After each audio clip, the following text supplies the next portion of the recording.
4 ಮತ್ತು 15ನೇ ವಾಕ್ಯ ಓದ್ಕೊಳ್ಳೋಣ. ಆಮೋಸನು ಅಮಾಚ್ಯನಿಗೆ ಪ್ರತ್ಯುತ್ತರವಾಗಿ, ನೀನು ಪ್ರವಾದಿಯಲ್ಲ, ಪ್ರವಾದಿ ಮಂಡಲಿಗೆ ಸೇರಿದವನೂ ಅಲ್ಲ. ನಾನು ಗೊತ್ತನು, ಹತ್ತಿಹಣ್ಣು ಕೀಳುವವನು. ಯೆಹೋವನು ನನ್ನನ್ನು ಮಂದೆ ಕಾಯುವುದರಿಂದ ತಪ್ಪಿಸಿ, ನೀನು ಹೋಗಿ ನನ್ನ ಜನರಾದ ಇಸ್ರಾಯೇಲರಿಗೆ ಪ್ರವಾದನೆ ಮಾಡು ಎಂದು ನನಗೆ ಅಪ್ಪಣೆ ಕೊಟ್ಟನು. ಆಮೋಜನು ಒಬ್ಬ ಪ್ರವಾದಿಯಾಗಿ ದೇವರವನ್ನ ಆರಿಸ್ಕೊಂಡ. ಹಲ್ಲೆಲೂಯ. ಅವನು ಹೇಳ್ತಾನೆ, ನಾನು ಪ್ರವಾದಿ ಅಲ್ಲ, ನಾನು ಯಾವ ಪ್ರವಾದಿ ಮಂಡಳಿ ಬೈಬಲ್ ಸ್ಕೂಲ್ನಾಗಲಿ ಕಾಲೇಜ್ನಾಗಾದರೆ ನಾವು ಓದಿಲ್ಲ, ಆದರೆ ನಾನು ಒಬ್ಬ ಕುರಿ ಕಾಯೋನು. ಇಲ್ಲಿ ಗೊಲ್ಲನು ಅಂತ ಬರ್ತಾರೆ, ಗೊಲ್ಲರ ಕೆಲಸ ಅಂದರೆ ಕುರಿ ಕಾಯೋದು. ಕನ್ನಡದಲ್ಲಿ ಗೊಲ್ಲರು ಅಂತ ಬರ್ತಾರೆ, ಬೇರೆ ಭಾಷೆಯಲ್ಲಿ ಗೊಲ್ಲರಲ್ಲ, ಇಡೇನು, ಅಕಸ್ಮಾತ್ ಕುರುಬನು ಎಂಬುದಾಗಿ. ನಾನೊಬ್ಬ ಕುರುಬನು. ಅದು ಮಾತ್ರವಲ್ಲ, ಕಾಡಿನಿಂದ ಹತ್ತಿ ಹಣ್ಣುಗಳನ್ನು ಕಿತ್ಕೊಂಡು ಮಾರ್ಕೊಂಡು ಜೀವನ ಮಾಡುವನು. ಹಲ್ಲೆಲೂಯ. ನಾನು ಯಾಕೆ ಇದನ್ನು ಹೇಳ್ತಾ ಇದ್ದೀನಿ ಅಂದರೆ, ದೇವರು ಆರಿಸ್ಕೋಬೇಕಾದ್ರೆ ಅದಕ್ಕೇನು ಕ್ವಾಲಿಫಿಕೇಷನ್ ಇಲ್ಲ, ಎಂಥವರೆಗೂ ದೇವರು ಆರಿಸ್ಕೊಳ್ತಾರೆ. ಇವಾಗ ನೋಡ್ರೆ, ಕುರಿ ಕಾಯುವನು ಅವನು ಕುರಿಗಳನ್ನು ಕಾಯ್ತಾ ಇರಬೇಕಾದ್ರೆ ದೇವರವನ್ನು ಆರಿಸ್ಕೊಂಡ. ಒಂದು ಮಾಮೂಲಿ ಸಾಮಾನ್ಯದಾದ ಒಬ್ಬ ಮನುಷ್ಯನು, ಅವನಿಗೇನು ಆಸ್ತಿ ಇಲ್ಲ, ಅಂತಸ್ತಿಲ್ಲ, ಎಜುಕೇಷನ್ ಇಲ್ಲ, ವಿದ್ಯಾಭ್ಯಾಸವಿಲ್ಲ, ಬೈಬಲ್ ಕಾಲೇಜಿನಲ್ಲಿ ಓದಿಲ್ಲ, ಏನೂ ಇಲ್ಲ. ಆದರೂ ದೇವರವನ್ನು ಆರಿಸಿಕೊಂಡನು. ಹಲ್ಲೆಲೂಯ. ದೇವರ ಆರಿಸುವಿಕೆ ಇದೆಲ್ಲ ಅರ್ಥ ಮಾಡ್ಕೋಬೇಕು. ನನಗೆ ಅದಕ್ಕೆ ಕೆಪಾಸಿಟಿ ಇಲ್ಲ, ದೇವರು ನಮ್ಮನ್ನು ಆರಿಸ್ಕೊಂಡಿದ್ದಾರ, ದೇವರು ನಿಮ್ಮನ್ನು ಆರಿಸ್ಕೊಳ್ತಾರೆ. ಇದಕ್ಕೇನು ಕ್ವಾಲಿಫಿಕೇಷನ್ ಬೇಕಿಲ್ಲ. ಯಥಾರ್ಥ ಹೃದಯ, ದೇವರ ಭಯಭಕ್ತಿ ಇದ್ರೆ ಸಾಕು, ದೇವರು ನಿಮ್ಮನ್ನು ಆರಿಸಿಕೊಳ್ತಾರೆ. ಹಲ್ಲೆಲೂಯ. ಯೇಸು ಸ್ವಾಮಿ ಕೂಡ ತನ್ನ ಶಿಷ್ಯರನ್ನು ಆರಿಸಿಕೊಂಡ್ರು. ಎಷ್ಟು ಮಂದಿನ ಆರಿಸ್ಕೊಂಡ್ರು ಹೇಳ್ರಿ? 12 ಮಂದಿ ಶಿಷ್ಯರನ್ನು ಆರಿಸಿಕೊಂಡ್ರು. ಏನಕ್ಕೋಸ್ಕರ ಆರಿಸ್ಕೊಂಡ್ರು ಯೇಸು ಸ್ವಾಮಿ? ಇಲ್ಲಿ ಆಮೋಸನಿಗೆ ಯಾಕೆ ಏನಕ್ಕೆ ಆರಿಸ್ಕೊಂಡ್ರು? ಈಗ ಓದೋದು ಕೇಳಲಿಲ್ವಾ? ಏನಕ್ಕೆ ಆರಿಸ್ಕೊಂಡ್ರು? ನೀವು ಹೋಗಿ ಪ್ರವಾದನೆ ಮಾಡಬೇಕು. ಒಂದು ಪ್ರವಾದನೆ, ಒಂದು ಆತ್ಮ ಅವನಿಗೆ ಕೊಟ್ಟರು, ಪ್ರವಾದನೆ ಮಾಡು ಎಂಬುದಾಗಿ. ದೇವರು ಹೇಳಿದ್ರೆ ಮಾಡಬೇಕಾ ಬೇಡ? ಅವನ ಕುರಿಗಳನ್ನು ಬಿಟ್ಟರು, ಹತ್ತಿ ಹಣ್ಣುಗಳು ವ್ಯಾಪಾರವನ್ನು ಬಿಟ್ಟರು, ಹೋದರು, ಇಸ್ರೇಲ್ಗೆ ಹೋದರು. ಎಲ್ಲಿಂದ ಪ್ರವಾದನೆ ಮಾಡಬೇಕು? ಅವನೇನು ಕಲ್ತಿದ್ಯಾ? ಬೈಬಲ್ ಓದಿದ್ರಾ? ಎಜುಕೇಷನ್ ಇದೆಯಾ? ಏನೂ ಇಲ್ಲ. ಅವನಿಗೆ ಕರಿಬೇಕು ಅಂದರೆ ದೇವರು ನಮ್ಮನ್ನು ಕರೀತಾರೆ. ಇದಕ್ಕೇನು ಕ್ವಾಲಿಫಿಕೇಷನ್ ಇಲ್ಲ. ಪ್ರವಾದನೆ ಮಂಡಳಿಯಲ್ಲಿ ಅವನಿಗೆ ಕರೆದನು. ಹಲ್ಲೆಲೂಯ. ಯೇಸು ಸ್ವಾಮಿ ಕೂಡ ತನ್ನ ಶಿಷ್ಯರನ್ನು ಕರೆದರು. ಏನಕ್ಕೆ ಕರೆದ್ರು ಹೇಳ್ರಿ? ಏನು ಕರೆದು ಯಾರಾದರೂ ಹೇಳ್ತೀರಾ? ಇದು ಯಾವುದಕ್ಕೂ ಅಲ್ಲ ಕರೆದಿರೋದು. ನೋಡ್ರಿ, ಮಾರ್ಕನ ಸುವಾರ್ತೆ 3ನೇ ಅಧ್ಯಾಯ 14-15 ಬೈಬಲ್ನ ವಿಷಯವಾಗಿ ಸ್ವಲ್ಪ ಆದ್ರೂ ಜ್ಞಾನ ಇರಬೇಕು ನಿಮಗೆ. ಆತನು 12 ಮಂದಿಯನ್ನು ಆರಿಸಿ ಅವರು ತನ್ನ ಸಂಗಡ ಇರಬೇಕೆಂತಲೂ. ಏನಕ್ಕೆ ಕರೆದ್ರಲ್ರಿ? ಅವರು ನನ್ನ ಸಂಗಡ ಇರಬೇಕು ಅಂದ. ಯೇಸು ಯಾಕೆ ಆರಿಸ್ಕೊಂಡ್ರು ಶಿಷ್ಯರಿಗೆ? ಯೇಸುವಿನ ಸಂಗಡ ಇರಬೇಕು ಅಂದ. ಹಲ್ಲೆಲೂಯ. ಮತ್ತೆ ಅದು ಏನಕ್ಕೆ ಕರೆದ್ರು? ದೆವ್ವಗಳನ್ನು ಬಿಡಿಸುವ ಅಧಿಕಾರ. ಸುಮ್ಮನೆ ಕರೆದಿಲ್ಲ. ಯೇಸು ಹತ್ರ ಸುಮ್ಮನೆ ಕೂತ್ಕೊಳ್ಳೋಕ್ಕಲ್ಲ, ನನ್ನ ಹತ್ರದಲ್ಲಿ ಕೂತ್ಕೋಬೇಕು. ಹಂಗಂದ್ರೆ ಏನು? ಯೇಸುವಿನ ಹತ್ರ ಕೂತ್ಕೊಂಡ್ರೆ ಏನ್ರಿ? ಅದಕ್ಕೂ ಸೌಭಾಗ್ಯ ಏನು? ಬಾರಪ್ಪ ನನ್ನ ಹತ್ರ ಕೂತ್ಕೊಂಡು ಹೇಳೋರು ಯಾರಿದಾರ್ರಿ? ನನ್ನ ಹತ್ರ ಕೂತ್ಕೊಳ್ಳೋದಕ್ಕೂ, ದೆವ್ವಗಳನ್ನು ಬಿಡಿಸೋದಕ್ಕೂ, ಆಮೇಲೆ ಸುವಾರ್ತೆಯನ್ನು ಸಾರುವುದಕ್ಕೂ. ಏನೇನಕ್ಕೆ? ಯೇಸುವಿನ ಹತ್ರ ಕೂತ್ಕೊಳ್ಳೋದಕ್ಕೆ. ಮೊದಲು ನೀವು ಯೇಸುವಿನ ಹತ್ರ ಕೂತ್ಕೊಂಡ್ರೆ ಎಲ್ಲ ಆಗುತ್ತೆ. ಯೇಸುವಿನ ಹತ್ರ ಬರ್ರಿ, ನೀವು ಯೇಸು ಕರೀತಾರೆ, ಬರ್ರಿ ನನ್ನ ಹತ್ರ ಅಂತ. ಯೇಸೇನು ಬರ್ತಾರೆ ಯೇಸು ಹತ್ರ? ಯೇಸು 12 ಮಂದಿಗೆ ಅಲ್ಲ, ಎಲ್ಲರಿಗೂ ಕರೀತಾರೆ, ಬರ್ರಿ ನನ್ನ ಹತ್ರ ಅಂಬುದಾಗಿ. ಯೇಸು ಹತ್ರ ನೀನು ಬಂದರೆ ನಿನಗೆ ಅಧಿಕಾರ ಕೊಡ್ತಾರೆ. ಏನೇನು ಅಧಿಕಾರ? ದೆವ್ವಗಳನ್ನು ಬಿಡಿಸುವ ಅಧಿಕಾರ, ಆಮೇಲೆ ಸುವಾರ್ತೆ ಸಾರುವ ಅಧಿಕಾರ. ಸುವಾರ್ತೆಯನ್ನು ಸಾರುವುದಕ್ಕೆ ತಾನು ಅವರನ್ನು ಕಳಿಸುತ್ತೇನೆಂತಲೂ ಆ 12 ಮಂದಿಯನ್ನು ಆರಿಸಿ ನೇಮಿಸಿದನು. ಏನು ಲಾಸ್ಟ್ ಏನು ಹೇಳಿದ್ರೆ? ತಾನು ಅವರನ್ನು ಕಳಿಸುವುದಕ್ಕೋಸ್ಕರ. ಸುಮ್ಮನೆ ಯೇಸು ಇಟ್ಕೊಳಕಲ್ಲ. ಬಂದ ನನ್ನ ಹತ್ರ ಬಾ, ನನ್ನ ಹತ್ರ ಎಲ್ಲ ಕಲ್ತ್ಕೋ. ನನ್ನ ನೊಗವನ್ನು ಓರು, ನನ್ನ ನೊಗ ಭಾಳ ಮೃದುವಾದದು, ನಿಮಗೆ ಹಗುರಾಗಿರ್ತದೆ, ಭಾಳ ಭಾರ ಇರಲ್ಲ. ನೀನು ಯೇಸು ಹತ್ರ ಬರ್ರಿ. ಯೇಸು ಹತ್ರ ಬಂದು ಕೂತ್ಕೊಂಡ್ರೆ ನಿಮ್ಮನ್ನು ಪ್ರತಿಯೊಬ್ಬರಿಗೂ ಕಳಿಸ್ತಾರೆ. ಎಲ್ಲಿ ಕಳಿಸ್ತಾರೆ? ಸುವಾರ್ತೆ ಸಾರೋದಕ್ಕೆ. ಆ ಯೇಸುವಿಂದ ನೀನೆಲ್ಲ ಕಲ್ತ್ಕೊಂಡ ಮೇಲೆ ನಿನ್ನ ಸುವಾರ್ತೆ ಸಾರೋದಕ್ಕೆ ಕಲಿಸಿಕೊಡ್ತಾರೆ. ಈಗ ಅರ್ಥ ಆಯ್ತಾ? ಯೇಸು ಶಿಷ್ಯರಿಗೆ ಯಾಕೆ ಕರೆದಿದ್ದಾರೆ ಅಂದ? ಮೊದಲನೇದಾಗಿ ಯೇಸು ಹತ್ರ ಇರುವುದಕ್ಕೋಸ್ಕರ. ಮತ್ತು ಹಳೆ ಒಡಂಬಡಿಕೆ ಕಾಲದಲ್ಲಿ ಕೂಡ ದೇವರು ಏಲಿಯನಿಗೆ ಹೇಳಿದ್ದು, ನೀನು ಒಬ್ಬನಿಗೆ ಕರಿಬೇಕು ಎಂಬುದಾಗಿ. ಏಲಿಯನಿಗೆ. ಹಲ್ಲೆಲೂಯಾ. 1ನೇ ಅರಸ ನೋಡ್ರೆ, 1ನೇ ಅರಸ 19ನೇ ಅಧ್ಯಾಯ 16 ಮತ್ತು 19ನೇ ವಾಕ್ಯ ನೋಡು. ನಿಮ್ಷಿಯ ಮಗನಾದ ಯೆಹೋವನು ಇಸ್ರಾಯೇಲರ ಅರಸನನ್ನಾಗಿಯೂ ಆಬೇಲ್ ಮೆಹೋ ಲದವನು ಶಾಫಾಟನ ಮಗನೂ ಆದ ಎಲೀಷನನ್ನು ನಿನಗೆ ಬದಲಾಗಿ ಶಾಫಾಟನ ಮಗನು ಆದ ಎಲೀಷನನ್ನು ನಿನಗೆ ಬದಲಾಗಿ ಪ್ರವಾದಿಯನ್ನಾಗಿಯೂ ಅಭಿಷೇಕಿಸೋ. ಹಲ್ಲೆಲೂಯಾ. ಯಾರು ಹೇಳಿದ್ದಾರೆ ಇದನ್ನ? ದೇವರು ಹೇಳಿದ್ದಾರೆ. ಯಾರಿಗೆ? ಏಲಿಯನಿಗೆ ಹೇಳಿದ್ದಾರೆ. ನಿನಗೆ ಬದಲಾಗಿ, ನಿನ್ನ ಅಸಿಸ್ಟೆಂಟ್ ಆಗಿಂದಲ್ಲ, ನಿನಗೆ ಬದಲಾಗಿ. ಅರ್ಥವೇನು? ನಿನ್ನ ಕತೆ ಮುಗೀತಪ್ಪ. ನಾನು ಕರ್ಕೊಂಡು ಹೋಗ್ತೀನಿ ನಿನಗೆ ಮೇಲಕ್ಕೆ. ನೀನು ಸಾಯ್ತೀಯ. ಆದರೆ ಏಲಿಯನ್ ಸತ್ತಿಲ್ಲ ಬಿಡ್ರಿ. ಏಲಿಯನ್ನ ದೇವ್ರ ಮೇಲಕ್ಕೆ ಕರ್ಕೊಂಡು ಹೋದರು. ನಿನಗೆ ಬದಲಾಗೊಬ್ಬನ್ ಬೇಕಲ್ಲ. ಯಾರಿಗೆ ಆರಿಸ್ಕೋಬೇಕು? ಎಲೀಷನಿಗೆ ಆರಿಸ್ಕೋಬೇಕು. ಹಲ್ಲೆಲೂಯಾ. ಯೇಸು ಸ್ವಾಮಿ ಎಂತೆಂಥವ್ರಿಗೆ ಆರಿಸ್ಕೊಂಡ್ರು ಗೊತ್ತಾ ನಿಮಗೆ? ಮೀನಡಿಯ ಬೆಸ್ತರಿಗೆ, ಲೆಕ್ಕ ಬರೆಯನಿಗೆ, ಮತ್ತಾಯನಿಗೆ ಏನು ಮಾಡ್ತಾ ಇದ್ದ? ಮತ್ತಾಯ ಸುಂಕ ಬರೀತಾ ಇದ್ದ. ಆಮೇಲೆ ಅನೇಕರಿಗೆ ಏನಂದ ಕ್ವಾಲಿಫೈಡ್, ದೊಡ್ಡ ಕ್ವಾಲಿಫಿಕೇಶನ್ ಇದ್ರೆ ಮಾತ್ರ ಅಪಾಯಿಂಟ್ ಮತ್ತು ಮಾರಿ ಕರೆದಿಲ್ಲ ಯೇಸು ಸ್ವಾಮಿ. ಎಂಥವ್ರಿಗೆ ಕರ್ಕೊಂಡ್ರು. ಇಲ್ಲಿ ಕೂಡ ಅಷ್ಟೇ. ಏಲೇನು ಯಾರಿಗೆ ಕರ್ಕೊಂಡ್ರು ಗೊತ್ತಾ? ದೇವರು ಹೇಳಿದ್ದಾನೆ, ನೀನೇನು ಹೇಳಬೇಕು? ಶಾಫಾಟನ ಮಗನಾದ ಎಲೀಷನನ್ನು ನಿನಗೆ ಬದಲಾಗಿ ಪ್ರವಾದಿಯಾಗಿ ಅಭಿಷೇಕಿಸು. ಹಲ್ಲೆಲೂಯಾ. ಇಲ್ಲೇಪ ಪ್ರವಾದಿ ಎಲೀಷನನ್ನು ನೀನು ಆರಿಸ್ಕೋಬೇಕು. ಹೋದ ನೋಡೋದನ್ನ ಬಾಕಿ. ಏಲಿಯನು ಅಲ್ಲಿಂದ ಹೊರಟೋಗಿ ಶಾಫಾಟನ ಮಗನಾದ ಎಲೀಷನನ್ನು ಕಂಡನು. ಅವನು ಹೊಲವನ್ನು ಉಳುವುದಕ್ಕೆ ನೋಡ್ರಿ ಅಂದವನ್ ಕರೆದ ರೈತರಿಗೆ. ಆಮೋಸನ ಏನ್ ಮಾಡ್ತಾ ಇದ್ದ? ಕುರಿ ಕಾಯ್ತಾ ಇದ್ದ. ಶಿಷ್ಯರು ಏನ್ ಮಾಡ್ತಾ ಇದ್ದ? ಮೀನು ಹಿಡಿತಾ ಇದ್ದ. ಏನ್ ಮಾಡ್ತಾ ಇದ್ದ? ಎಲೀಷನು ರೈತನವನು, ಸಾಮಾನ್ಯ ರೈತನಲ್ಲ. 12 ಜೊತೆ ಎತ್ತಿರೋರು ಇಲ್ಲಿ ಕಡಿಮೆ ಆಗೋಲ್ಲ. ಈ ಎಲ್ಲ ಟ್ರಾಕ್ಟರ್ಗಳು ಬಂದಿದ್ದಾವೆ. 12 ಜೊತೆ ಎತ್ತಿನಿಂದ ವ್ಯವಸಾಯ ಮಾಡ್ತಾ ಇದ್ರಂತೆ. ಹಲ್ಲೆಲೂಯಾ. ಯಾಕೆ 12 ಮಂದಿ ಎತ್ತಿನ ಜೊತೆಯಲ್ಲಿ ಯಾಕೆ ಆರಿಸ್ಕೋಬೇಕಾಯ್ತು? 12 ಮಂದಿ ಎತ್ತಿನ ವ್ಯವಸಾಯ ಮಾಡ್ಬೇಕಂದ್ರೆ ಸಾಮಾನ್ಯರ ಕೈಲಿ ಆಗುತ್ತಾ? Hard work. ಯೇಸು ಸ್ವಾಮಿ ಎಂದಿಗೂ ಸೋಮಾರಿಗಳನ್ನ ಬಯಸಲ್ಲ. ಕಟ್ಟೆ ಮೇಲೆ ಕುಂದ್ರವ್ರನ್ನೊಬ್ಬರನ್ನು ಆರಿಸ್ಕೊಂಡಿಲ್ಲ. ಸೋಮಾರಿ ಕಟ್ಟೆ ಕೂತ್ಕೊಳ್ತಾರಲ್ಲ, ಅವ್ರನ್ನ ಮಾತ್ರ ಎಂದಿಗೂ ಯೇಸು ಸ್ವಾಮಿ ಆರಿಸ್ಕೊಂಡಿಲ್ಲ. ಏಲಿಯನ್ ಆರಿಸ್ಕೊಂಡಿಲ್ಲ. ದೇವರು ಆರಿಸ್ಕೊಂಡಿಲ್ಲ. ಸೋಮಾರಿ ಕಟ್ಟ ಮೇಲೆ ಕೂತ್ಕೋಬೇಡ್ರಿ, ಸೋಮಾರಿಗಳಾಗಬೇಡ್ರಿ. ಹಾರ್ಡ್ ವರ್ಕ್ ಮಾಡ್ರಿ. ದೇವರಿಗೆ ಆರಿಸೋದು ಅಂದವರಿಗೆ. ದೇವರು ಆರಿಸ್ಬೇಕಂದ್ರೆ ಅಂದವರಿಗೆ ಆರಿಸ್ತಾರೆ. ಹಲ್ಲೆಲೂಯಾ. ಇಲ್ಲಿ ಎಲೀಷನಿಗೆ ಏನ್ ಮಾಡ್ತಾ ಇದ್ರು? 12 ಮಂದಿ ಎತ್ತುಗಳನ್ನ, 12 ಜೋಡಿ ಎತ್ತುಗಳನ್ನು ತಂದು 12ನೆಯ ಜೋಡಿಯಿಂದ ತಾನಾಗಿ ಉಳುತ್ತಿದ್ದನು. ಎಲಿಯನು ಅಲ್ಲಿಂದ ಹಾದು ಹೋಗುವಾಗ ತನ್ನ ಕಂಬಳಿಯನ್ನು ಅವನ ಮೇಲೆ ಹಾಕಿದನು. ಕೂಡಲೇ ಅವನು ಎತ್ತುಗಳನ್ನು ಬಿಟ್ಟು ಓಡುತ್ತಾ ಬಂದು ಎಲಿಯನಿಗೆ, ನನ್ನ ತಂದೆ ತಾಯಿಗಳು ಕಂಬಳಿ ಹಾಕಿದಷ್ಟೇ. ಬಾರಪ್ಪ, ನಿನ್ನನ್ನ ಪ್ರವಾದಿಯಾಗಿ ಆರಿಸ್ಕೊಂಡಿದೀನಿ ಬಾರಪ್ಪ ಅಂತ ಏನಾರು ಕರೆದ್ರ? ಏನ್ ಮಾಡಿದ್ರು? ತನ್ನ ಮೇಲೆ ಇದ್ದ ಕಂಬಳಿ ಹಾಕಿ ಏನ್ ಮಾಡ್ತಾನೆ? ಓಡ್ಬಿಟ್ಟ. ಇವನ್ ಹಿಂದೆ ಓಡ್ತಾ ಇದ್ದಾನೆ. ಹಲ್ಲೆಲೂಯಾ. ಮುಂದೆ ಹೋದ್ ಸ್ವಲ್ಪ. ಕೂಡಲೇ ಅವನು ಎತ್ತುಗಳನ್ನು ಬಿಟ್ಟು ಓಡುತ್ತಾ ಎತ್ತುಗಳನ್ನ ಬಿಟ್ರು. ಎತ್ತುಗಳು ಸ್ವಲ್ಪ ಯೋಚನೆ ಮಾಡ್ರಿ. ಎತ್ತುಗಳನ್ನ ಬಿಟ್ರು.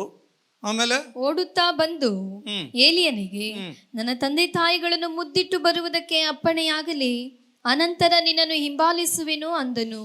ನೋಡ್ರಿ ಅವನ ಗುಣ ನೋಡ್ರಿ. ಅವನು ಹೇಳಿ ಗೊತ್ತಾಯ್ತು ತಿರುಗಿ ಬರಲ್ಲ ಅಂದ. ಅವನು ಏನಂದ್ರು? ಅದೊಂದು ಮಾತಿಗೆ ಏಲಿಯನ್ ಅವನ್ನ ಬಿಟ್ಟ, ಹೋಗ್ಬಾ ಅಂತ ಹೇಳಿ. ಏನ್ ಹೇಳಿದವನು? ನನ್ನ ತಂದೆ ತಾಯಿಗಳನ್ನ ಮುತ್ತಿಟ್ಟು ಬರ್ತೀನಿಂದ. ತಂದೆ ತಾಯಿಗಳ ಮೇಲೆ ಎಷ್ಟು ಜನ ಪ್ರೀತಿ ಮಾಡ್ತೀರಿ? ತಂದೆ ತಾಯಿಗಳನ್ನ. ಅವನು ಸಣ್ಣ ಹುಡುಗ ಅಲ್ಲ, ಅಪ್ಪನಿಗೆ ಹಿಡ್ಕೊಂಡು ಮುತ್ಕೊಡಕ್ಕೆ. 12 ಜೋದ ಎತ್ತುಗಳನ್ನ ಹಿಡ್ಕೊಂಡು ವ್ಯವಸಾಯ ಮಾಡುವನು. ತಂದೆ ತಾಯಿಗೆ ವಿಧೇಯನಾಗಿದ್ದವನಾಗಿದ್ದ. ತಂದೆ ತಾಯಿ ಮಾತು ಕೇಳುವನಾಗಿದ್ದ. ಬೇರೆ ಏನಾದ್ರೂ ಹೇಳಿದ್ರೆ ಏಲಿಯನ್ ಒಪ್ತಿದ್ದಿಲ್ಲ. ಬಾ ನಡಿಯಿಂದ ಹೇಳ್ತಿದ್ದ. ಯೇಸುಸ್ವಾಮಿ ಹೇಳಿದ್ರಲ್ಲ, ನಾನು ನಮ್ಮ ಅಪ್ಪನ ಉತ್ತರ ಕ್ರಿಯೆ ಮಾಡ್ಕೊಂಡ್ ಬರ್ತೀನಿ ಅಂತ ಹೇಳಿಲ್ಲ. ಒಬ್ಬನು ಸತ್ತವ್ರು ಮಾಡ್ತಾರೆ, ನೀನ್ ಬಾ ನನ್ನ ಜೊತೆಗೆ ಅಂತ ಹೇಳು. ಒಪ್ಪಲಿಲ್ಲ ಯೇಸುಸ್ವಾಮಿ. ಇವನೇನಂದ್ರು? ತಂದೆ ತಾಯಿಗೆ ಮುತ್ತಿಟ್ಟು ಬರ್ತೀನಿ ಅಂತ ಹೇಗೆ ನಡಿಯಪ್ಪ ಅಂತ. ಇವನೇನ್ ಮಾಡಿದ್ರು ನೋಡ್ರೆ? ಹೋಗಿ ಅದಕ್ಕೆ ಎಲಿಯನು, ಹೋಗು, ನಾನು ನಿನಗೆ ಮಾಡಿದ್ದೇನೆಂದು ಉತ್ತರ ಕೊಟ್ಟನು. ಎಲೀಷನು ಹೋಗಿ ತಾನು ಉಳಿತಿದ್ದ ಜೋಡಿ ಎತ್ತುಗಳನ್ನು ತೆಗೆದುಕೊಂಡು ಅವುಗಳನ್ನು ಹೊದಿಸಿ ಮಾಂಸವನ್ನು ರಂಟೆಯ ಕಟ್ಟಿಗೆಯಿಂದ ಬೇಯಿಸಿ ಜನರಿಗೆ. ಏನು ಮಾಡಿದ್ರು? ತಾನು ಉಳುತ್ತಿದ್ದ ವ್ಯವಸಾಯ ಮಾಡಿ ಎತ್ತಿದೆಯಲ್ಲ ಕಡ್ದು ಬಿಟ್ಟ. ಆಮೇಲೆ ನೇಲ್ಗೆ ಇದೆಯಲ್ಲ ಅದನ್ನು ಕಡ್ದು ಬಿಟ್ಟು ಬೆಂಕಿ ಹಚ್ಬಿಟ್ಟ. ಇದ್ರ ಅರ್ಥ ಏನು ಗೊತ್ತಾ ನಿಮಗೆ?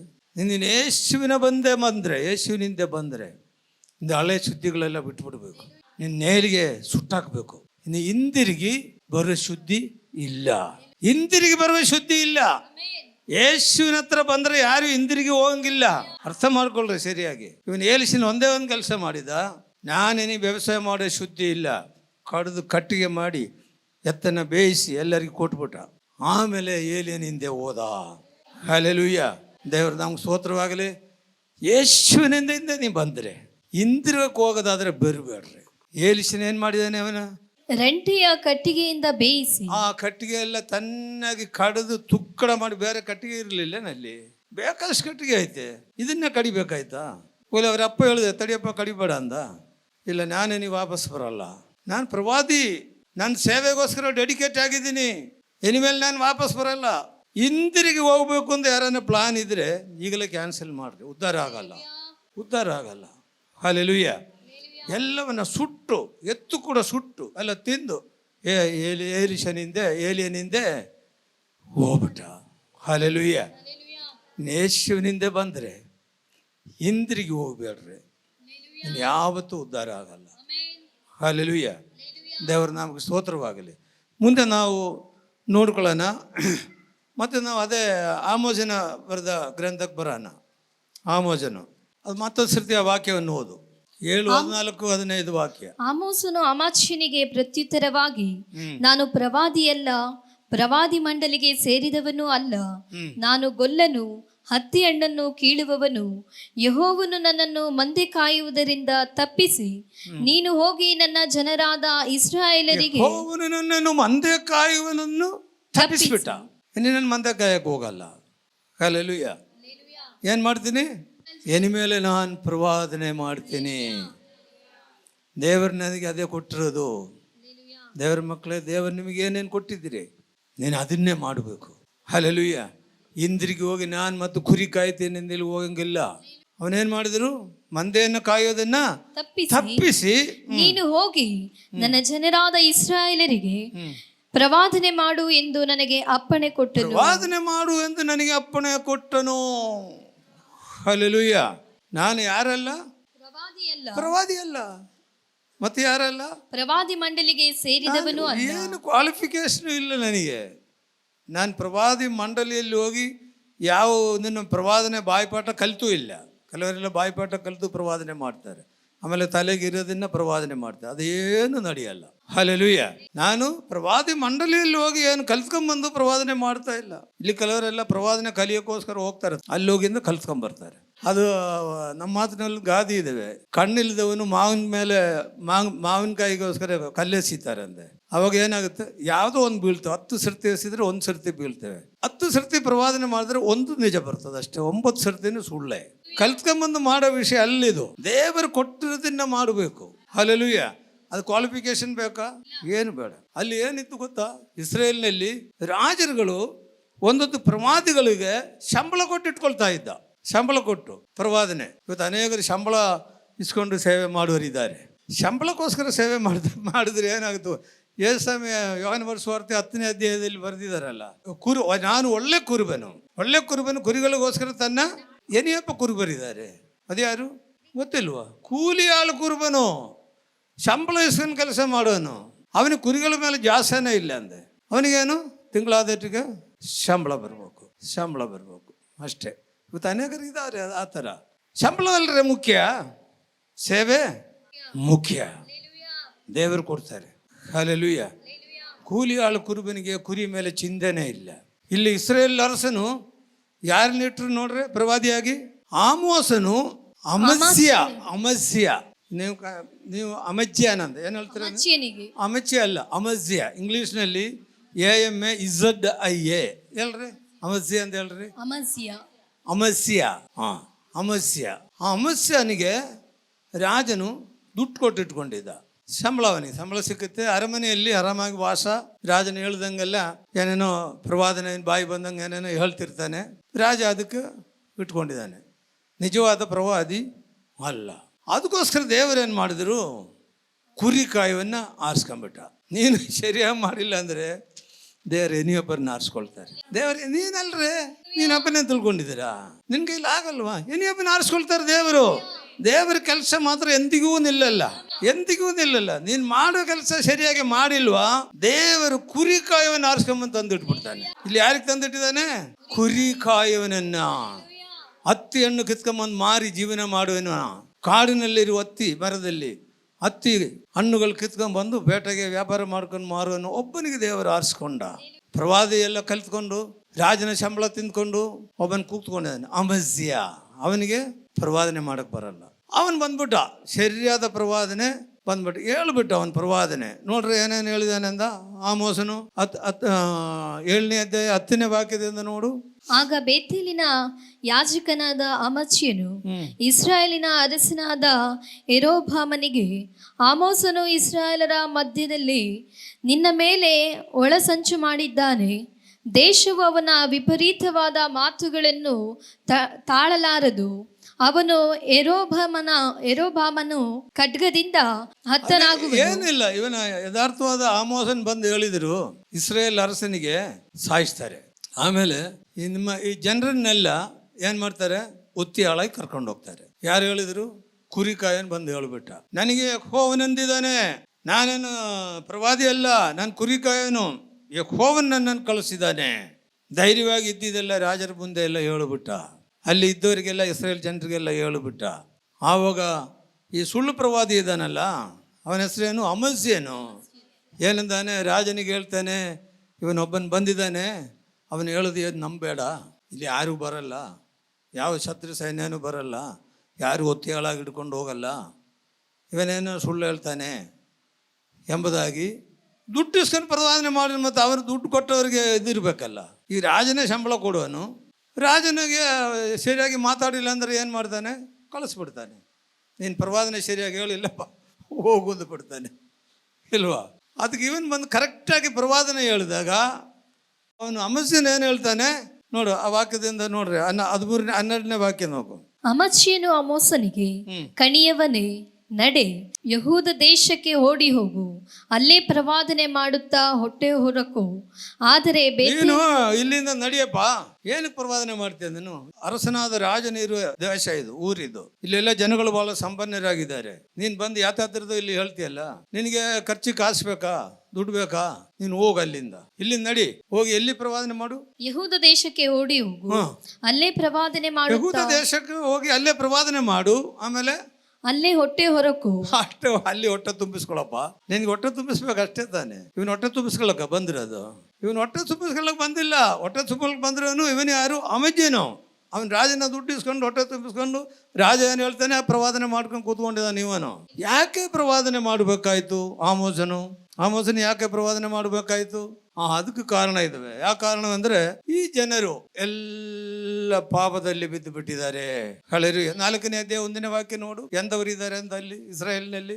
ಸಮಾರ್ಯ ಬೆಟ್ಟದಲ್ಲಿನ ಬಾಷಾನಿನ ಆಕಳುಗಳೇ, ಬಡವರನ್ನು ಹಿಂಸಿಸಿ ದಿಕ್ಕಿಲ್ಲದವರನ್ನು ಜಜ್ಜಿ ನಿಮ್ಮ ಪತಿಗಳಿಗೆ ಪಾನವನ್ನು ತರಿಸಿರಿ, ಕುಡಿಯೋಣ ಎಂದು ಹೇಳುವವರೇ, ಈ ಮಾತನ್ನು ಕೇಳಿರಿ. ಕರ್ತನಾದ ಯೆಹೋವನು ತನ್ನ ಪರಿಶುದ್ಧತ್ವದ ಮೇಲೆ ಆಣೆ ಇಟ್ಟು, ಇಗೋ ನಿಮ್ಮನ್ನು ಕೊಂಡಿಗಳಿಂದಲೂ ನಿಮ್ಮಲ್ಲಿ ಉಳಿದವರನ್ನು ಸಾಕು ಅಷ್ಟೇ ಸಾಕು. ಇವ್ರು ಎಂದವರು ಹೇಳ್ರೆ? ಬಡವರನ್ನು ಬಡವರಿಗೆ ಹಿಂಸಿಸ್ತಾರೆ, ಬಡವರನ್ನ ಹಿಂಸಿಸ್ತಾರೆ. ಆಮೇಲೆ 2ನೇದಾಗಿ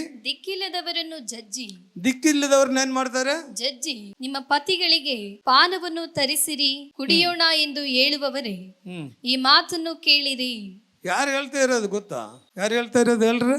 ಅಲ್ಲಿ ಯೆರೂಸಲೇಮಿನಲ್ಲಿರುವ ಹೆಣ್ಮಕ್ಳು ಹೇಳ್ತಾರೆ, ಗಂಡ್ರಿಗೆ ಹೇಳ್ತಾರೆ, ನೀವು ನಮಗೆ ಕುಡಿಯಕ್ಕೆ ತಗೊಂಬರ್ರಿ, ನಾನು ಕುಡಿದು ಮಜಾ ಮಾಡಿ ಮನೆಗೆ ಇರ್ತೇನೆ ಅಂತಾರೆ. ನೋಡ್ರಿ ಹೆಂಗಿದ್ದಾರೆ. ಗಂಡಂದರಿಗೆ ಹೇಳ್ತಾರೆ, ಹೋಗಿ ಕುಡಿಯಕ್ಕೆ ತಗೊಂಬರ್ರಿ. ಇವ್ರು ಮಾಡೋ ಕೆಲಸ ಏನು?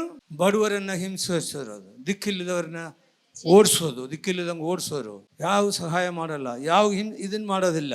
ಇಂಥವರಿಗೆ ಅವ್ರಿಗೆ ಹೆಸರೇನು ಇಟ್ಟಿದ್ದಾರೆ ಗೊತ್ತೇನು? ಬಾಸಾನ ಹಸುಗಳು ಎಂಬುದಾಗಿ. ಎಂದ ಹಸುಗಳು? ಹಲ್ಲೆಲೂಯಾ, ದೇವರ ನಾಮಕ್ಕೆ ಸ್ತೋತ್ರ. ಬೆಟ್ಟದಲ್ಲಿರುವ ಹಸುಗಳಿಗೆ ಸಾಮ್ಯ ಮಾಡಿ ಇಲ್ಲಿ ಹೇಳ್ತಾ ಇದ್ದಾರೆ. ಹಲ್ಲೆಲೂಯ. ದೇವರು ನಮಗೆ ಸ್ತೋತ್ರವಾಗಲಿ. ಮತ್ತೆ ಇವ್ರು ಏನು ಹೇಳ್ತಾರೆ? ಆಮೋಸ 5:10 ಹೋದ್ರೆ 10-12 ವಾಕ್ಯಗಳು. ಕಂಡ ದೋಷವನ್ನು ಚಾವಡಿಯಲ್ಲಿ ಖಂಡಿಸುವವನು ಅವನ ಮೇಲೆ ಹಾಗೆ ತೋರಿಸುತ್ತೀರಿ, ಯಥಾರ್ಥವಾದಿಯನ್ನು ದ್ವೇಷಿಸುತ್ತೀರಿ. ನೀವು ಬಡವರನ್ನು ತುಳಿದು ಬಡವರನ್ನ ಏನ್ ಮಾಡ್ತಾರೆ ಅಂದ? ತುಳಿತಾರಂದ. ಅವರಿಂದ ಗೋಧಿಯನ್ನು ಬಿಟ್ಟಿ ತೆಗೆದುಕೊಂಡ ಕಾರಣ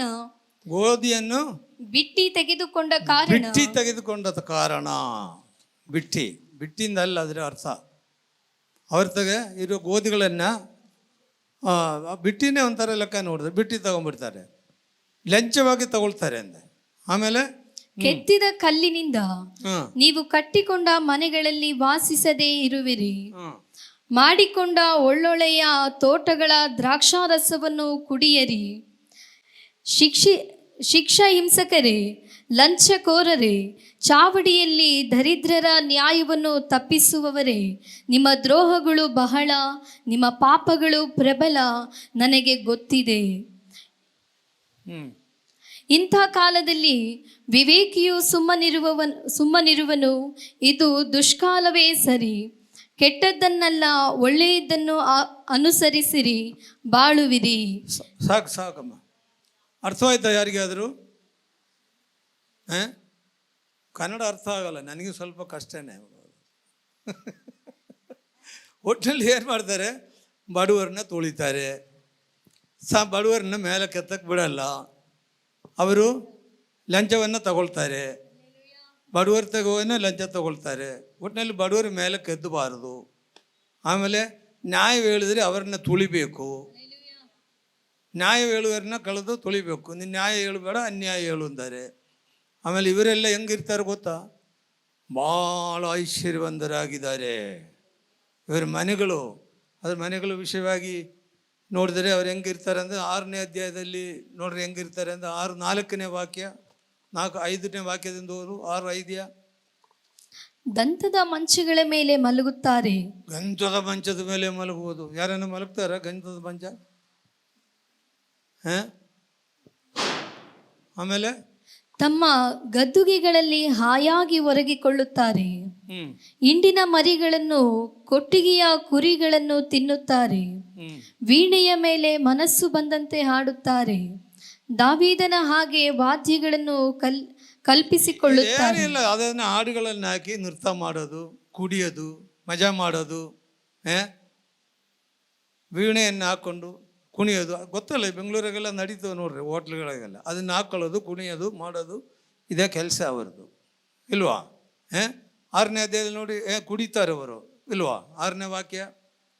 ದ್ರಾಕ್ಷಾರಸವನ್ನು ಬೋಗುಣಿಗಳಲ್ಲಿ ಕುಡಿಯುತ್ತಾರೆ, ಉತ್ತಮೋತ್ತಮ ತೈಲವನ್ನು ಹಂಚಿಕೊಳ್ಳುತ್ತಾರೆ. ಉತ್ತಮೋತ್ತಮ ತೈಲವನ್ನೇ ಹಚ್ಚದವರು, ಸಾಮಾನ್ಯ ತೈಲಗಳೆಲ್ಲ ಹಚ್ಚಲ್ಲವರು. ಎಲ್ಲ ಐಶ್ವರ್ಯವಂತರು. ಅಹಂಕಾರ, ಡೆಂಬ, ಬಡವರ ಮೇಲೆ ಕಾರಣ ಇಲ್ಲ, ದರಿದ್ರ ಮೇಲೆ ಕಾರಣ ಇಲ್ಲ. ಇದನ್ನು ಮಾಡಿದಾಗ ಪಾಪ ಮಾಡೋದೆಲ್ಲ ನೋಡಿ ನೋಡಿ ದೇವರಿಗೆ ಇವರ ಮೇಲೆ ಸಿಟ್ಟು ಬಂದ್ಬಿಟ್ಟಿದ್ದೇವೆ. ಪ್ರವಾದಿ ನೋಡಿದ್ರು ಅವನು ಅಂಥವನು, ಅವನು ಒಂದವನು. ಯದಾ ಗುರು ಯದಾ ಶಿಷ್ಯರೆಂದು ಹೇಳ್ದಂಗೆ ಶಿಷ್ಯರು ಅಷ್ಟೇ, ಗುರುವಿನೂ ಅಷ್ಟೇ. ಒಟ್ಟಿನಲ್ಲಿ ಪಾಪ ತುಂಬ ಬಿಟ್ಟಿದ್ದಾವೆ. ದೇವರೇನು ಮಾಡಿದ್ರು? ಕುರಿಕಾಯನ್ನು ಕರ್ಕೊಂಬಂದ. ನೀನೇ ಸರಿಯಪ್ಪ, ಇವರಿಗೆ ಸರಿಯಾಗಿ ಹೇಳು. ಏನಂದ್ರೆ ಗೊತ್ತಾ? ವಿರಾಜನನ್ನು ಸಾಯಿಸ್ತಾರೆ, ನಿಮಗೆಲ್ಲ ಒತ್ತಿಗಳಾಗಿ ಹಿಡ್ಕೊಂಡು ಹೋಗ್ತಾರೆ, ಯಾರನ್ನೂ ಸುಮ್ಮನೆ ಬಿಡೋದಿಲ್ಲ.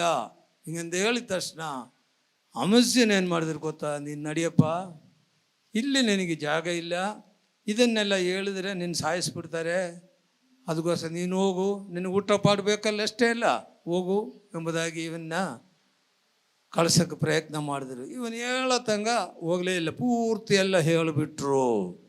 ಹಲ್ಲೆಲೂಯ. ಕಡೆಗೇನಾಯ್ತು ಗೊತ್ತಾ? ಬೇರೆ ದೇಶವನ್ನು ಬಂದು ಇದನ್ನೆಲ್ಲ ನಾಶ ಮಾಡಿ, ರಾಜರನ್ನ ಕೊಂದಾಕಿ, ಇವರನ್ನೆಲ್ಲ ಒತ್ತಿಯಾಳಾಗಿ ಹಿಡ್ಕೊಂಡು ಹೋಗಿ ಯಥಾರ್ಥ ಪ್ರವಾದನೆ, ಕುರಿ ಕಾಯುವನಿಗೆ ಪ್ರವಾದಿಯಾಗಿ ಮಾಡಿ ಯಥಾರ್ಥವಾದ ಪ್ರವಾದನೆ ಮಾಡಿದರು. ಅವರನ್ನೆಲ್ಲ ದೇವರು ಸರಿಯಾಗಿ ಬುದ್ಧಿ ಕಲಿಸಿದರು. ತಿರುಗಿ ತಿರುಗಿ ಬರತ್ತಂಗ ನಿಮ್ಮನ್ನು ನಾನು ನೋಡೋದೇ ಇಲ್ಲ ಅಂದ್ಬಿಟ್ಟ ದೇವರು. ಹಲ್ಲೆಲೂಯ. ದೇವರ ನಮ್ಗೆ ಸ್ತೋತ್ರವಾಗಲಿ. ದೇವರ ಮಕ್ಕಳು, ಇದೊಂದು ಪಾಠ ನಮಗೆ ಆಗಿರಬೇಕು. ಬಡವರ ಮೇಲೆ ಬೇರೆ ದಯೆ ತೋರಿಸ್ಬೇಕು. ನೀವು ಬೇರೆಯವ್ರನ್ನ ನಾವೇ ದೊಡ್ಡವರಿಂದ ಹೇಳಿ ಮಾಡೋದಲ್ಲ. ದೇಶದಲ್ಲಿ ನೀತಿಯಿಂದ ಬಾಳಬೇಕು. ಇಲ್ಲಾಂದರೆ ದೇವರು ಸುಮ್ಮನೆ ಇರೋದಿಲ್ಲ. ಹಲ್ಲೆಲೂಯಾ. ಕುರಿ ಕಾಯೋನು ಬಂದುಬಿಟ್ಟು ಇವರಿಗೆ ಬುದ್ಧಿ ಹೇಳಬೇಕಾದ ಪರಿಸ್ಥಿತಿ ಬಂದವು. ಹಲ್ಲೆಲೂಯಾ.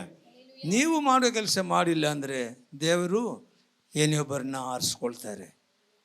ಹಲ್ಲೆಲೂಯಾ. ದೇವರು ಆರಿಸೋದು ಎಂದವರನ್ನ ಈಗ ಗೊತ್ತಾಯ್ತಲ್ಲ ನಿಮಗೆ. ದೇವರ ನಾಮಕ್ಕೆ ಸ್ತೋತ್ರವಾಗಲಿ. ಹಲ್ಲೆಲೂಯಾ. ನಾನು ನಿಲ್ಲಿಸ್ತೀನಿ, ಟೈಮ್ ಆಗಿರೋದ್ರಿಂದ ನಾನು ನಿಲ್ಲಿಸ್ತೀನಿ. ಇದರಿಂದ ಏನೇನು ಕಲ್ತಿದ್ದೀರ ನಾವು? ಏನು ಕಲ್ತಿಲ್ಲ ಭಾಷೆ ಅಂದರೆ ಏನೇನು ಕಲ್ತಿದ್ರಿ? ದೇವರು ಎಂದವ್ರನ್ನ ಆರಿಸ್ಕೊಳ್ತಾರೆ? ಸೋಮಾರಿಗಳನ್ನ ಆರಿಸ್ಕೊಳ್ತಾರೆ. ಕೆಲಸ ಮಾಡುವವ್ರನ್ನ ಆರಿಸ್ಕೊಳ್ತಾರೆ. ಸ್ವಾಮಿ ಏನಕ್ಕೋಸ್ಕರ ಆರಿಸ್ಕೊಂಡ್ರು?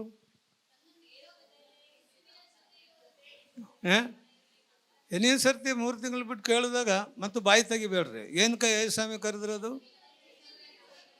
ನನ್ನ ಹತ್ತಿರ ಇರುವುದಕ್ಕೆ. ಆಮೇಲೆ ಎರಡನೇದಾಗಿ ದೆವ್ವಗಳನ್ನು ಬಿಡಿಸೋದಕ್ಕೆ. ಅಷ್ಟೇ. ಅವಲ್ಲೇ ನಮಗೆ ಹೇಳ್ಬೇಡ್ರಿ ಅಂದಿಲ್ಲ. ಬೇಕಾದ್ರೆ ಹತ್ರ ಕೂತ್ಕೊಂಡ್ಬಿಡ್ತೀನಿ, ಇದು ಮಾತ್ರ ಹೇಳಕ್ಕೆ ಹೋಗ್ಬೇಡ್ರಿ. ಸುವಾರ್ತೆ ಸಾರೋದು ಹೇಳ್ಬೇಡ್ರಿ. ಎಲ್ಲರೂ ಹಿಂಗೆಲ್ಲ ಸುವಾರ್ತೆ ಸಾರಿದ್ರೆ ಈ ಚರ್ಚ್ ಹಿಂಗಿರ್ತಿದ್ದೆ ನಾನು. ನಮ್ಮದು ನಾವು ನೋಡ್ಕೊಳ್ಳೋಣ ಸಾಕಪ್ಪ ಅಂತಾರೆ. ಇಲ್ಲ, ಎಲ್ಲರೂ ದೇವರು ಹೇಳಿದಂಗೆ ಕೇಳಿದ್ರೇ ದೇವರ ರಾಜ್ಯವು ಬೆಳೆಯೋದು. ದೇವರ ರಾಜ್ಯ ಬೆಳೆಯೋದು. ನೀವು ಮಾಡಿಲ್ಲ, ಏನಿಗೊಬ್ಬರನ್ನ ದೇವರು ಆರಿಸ್ಕೊಂಡ್ಬಿಡ್ತಾನೆ. ಕುರಿ ಕಾಯೋನು ಕರ್ಕೊಂಬರ್ತಾನೆ. ನಾನು ಮಾಡಿಲ್ಲ ಅಂದರೆ ಏನಿಗೊಬ್ಬರನ್ನ ಕರ್ಕೊಂಬರ್ತಾನೆ. ಹಲ್ಲೆಲೂಯಾ. ನಾವು ಧೈರ್ಯವಾಗಿರೋಣ, ನಮ್ಮ ಕೆಲಸ ನಾವು ಮಾಡೋಣ. ನಮಗೇನೇನು ಕೊಟ್ಟಿದ್ರೆ ಅದು ನಾವು ಮಾಡಿ ಮುಗಿಸೋಣ. ನಮ್ಮ ಸುಮ್ಮನೆ ಕೂತ್ಕೊಳ್ಳೋದಕ್ಕಲ್ಲ. ಯೇಸು ಹತ್ರ ಕುಂಡ್ರಿಸಿಂದ ಹೇಳಿದ್ರೆ ಹತ್ರ ಕೂತ್ಕೊಂಡ್ಬಿಡ್ತೀನಿ ನಾನು. ಕಡೆಗೆ ಏನಂದರು? ಹೋಗು ಅಂದ್ಬಿಟ್ಟ. ಹೋಗಿ ಸುವಾರ್ತೆ ಸಾರಿ ಅಂದ್ಬಿಟ್ಟ. ಯಾವಾಗಲೂ ಹತ್ರ ಕೂತ್ಕೊಳ್ಳೋದಲ್ಲಪ್ಪ. ಒಂದು ಕೂತ್ಕೋ, ನನ್ನಿಂದ ಕಲ್ತ್ಕೋ, ಹೋಗು. ಹಲ್ಲೆಲೂಯಾ. ವಾಕ್ಯಗಳಿಂದ ದೇವರು ನಮ್ಮನ್ನು ಆಶೀರ್ವದಿಸಲಿ. ನಾವು ಪ್ರಾರ್ಥನೆ ಮಾಡೋಣ. ನಮ್ಮನ್ನು ಬದಿ ಹೆಚ್ಚಾಗಿ ಪ್ರೀತಿ ಮಾಡುವ ಸ್ವರ್ಗೀಯ ತಂದೆಯಾದ ದೇವರೇ, ಯೇಸುವೆ, ನಿಮ್ಮ ಪಾದ ಪೀಠದಲ್ಲಿ ನಾವು ಬರ್ತಾ ಇದ್ದೀವಪ್ಪ. ನೀನು ಸರ್ವಶಕ್ತನು, ನೀನು ಅದ್ಭುತ ದೇವರಪ್ಪ ಕರ್ತನೆ. ಯೇಸುವೆ, ನಿನ್ನ ಮಕ್ಕಳು ಯಥಾರ್ಥವಾಗಿ ಕರ್ತನೆ ಜೀವಿಸಿಲ್ಲ ಅಂದರೆ ಏನು ಮಾಡ್ತಾರೆ ಎಂಬುದು ವಾಕ್ಯದಿಂದ ನಾವು ಕಲ್ತಿದ್ದೀವಲ್ಲಪ್ಪ ಕರ್ತನೆ. ಯಥಾರ್ಥವಾಗಿ ನಿನ್ನನ್ನು ನಂಬಿ ನಿನಗೋಸ್ಕರ ಜೀವಿಸುವ ಮಕ್ಕಳಾಗಿ ನಮ್ಮನ್ನು ಮಾರ್ಪಡಿಸಪ್ಪ. ವಿಶೇಷವಾದ ಅಭಿಷೇಕ ಹೊಂದ್ಕೊಂಡು ಸೇವೆ ಮಾಡುವ ಮಕ್ಕಳಾಗಿ, ಮತ್ತಿತರರಿಗೆ ಸುವಾರ್ತೆ ಸಾರುವ ಮಕ್ಕಳಾಗಿ ನಮ್ಮನ್ನು ಮಾರ್ಪಡಿಸು ಕರ್ತನೆ. ಕರ್ತನೆ, ನೀನೆಷ್ಟು ಒಳ್ಳೆಯನಪ್ಪ ಕರ್ತನೆ. ನಿನ್ನ ಕೃಪೆಯಿಂದಲೇ ನಾವು ಇಷ್ಟು ದಿವಸ ಇದ್ದಿದ್ದೀವಲ್ಲಪ್ಪ. ನೀನು ನಮ್ಮ ಮೇಲೆ ದಯ ತೋರು. ನಿನ್ನ ವಾಕ್ಯವನುಸರಿಸಿ ಜೀವಿಸುವಂತ ನೀನು ಸಹಾಯ ಮಾಡಪ್ಪ. ನೀನೇ ಬಲಪಡಿಸು, ಶಕ್ತಿಗರಿಸು. ಯೇಸು ಕ್ರಿಸ್ತನ ನಾಮದಲ್ಲಿ ಬೇಡುತ್ತೀವಿ ತಂದೆಯೇ, ಆಮೇನ್, ಆಮೇನ್.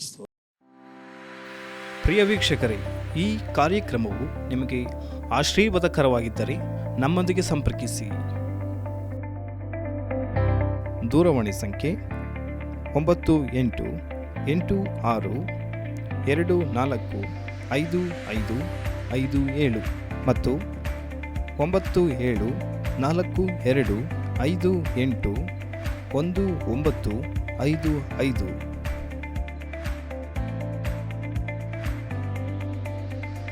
ಈ ಕಾರ್ಯಕ್ರಮವು church of god full gospel church Chitradurga ವತಿಯಿಂದ ಪ್ರಸಾರವಾಯಿತು.